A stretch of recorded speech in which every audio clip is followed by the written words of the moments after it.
ҷашни 30-солагии флекс ё барномаи мубодила барои мактабиёни синфҳои болоӣ. хатмкардаҳои ин барнома аз гӯшаву канори Тоҷикистон дар Душанбе гирди ҳам омаданд. барномаи флекс имкон медиҳад, ки мактаббачагони тоҷик ҳанӯз аз синфи 11 дар Амрико таҳсил кунанд. хатмкардаҳои тоҷики ин барнома корҳои хеле назаррасро дар Тоҷикистон анҷом доданд. дар соҳаҳои гуногун аз ҷумла ҷомеаи шаҳрвандӣ, рӯзноманигорӣ, мақомоти давлатӣ ва тиб кору фаъолият мекунанд. мақсади барнома ҳамчунин аст, ки робитаҳои ду давлатро қавӣ кунад ва арзишҳои ду кишварро ба ҳамдигар омӯзонад.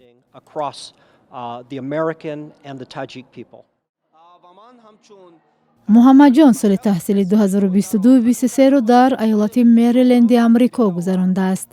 ба ақидаш ин барнома барои муаррифии фарҳангу вижагиҳои миллӣ имконияти хуб аст. масалан ман ки дар шаҳри дар штати Мериленд ҷойгир карда шудам, ба онҳо идҳои худамро нишон додам, масалан иди наврӯз, иди сада ва ғайраҳо.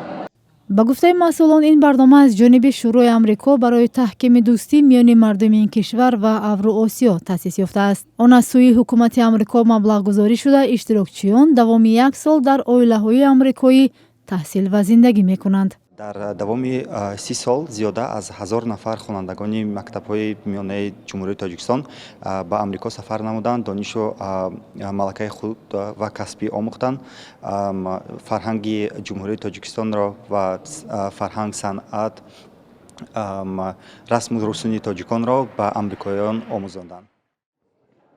дар Тоҷикистон наврасону ҷавонони зиёде хостори таҳсил дар хориҷа ҳастанд. феълан бештари онҳо вобаста ба имконият аз роҳҳои хусусӣ ва ё тавассути барномаҳои таълимии грантӣ дар Амрико ва Аврупо бо таҳсил фаро гирифта шуданд.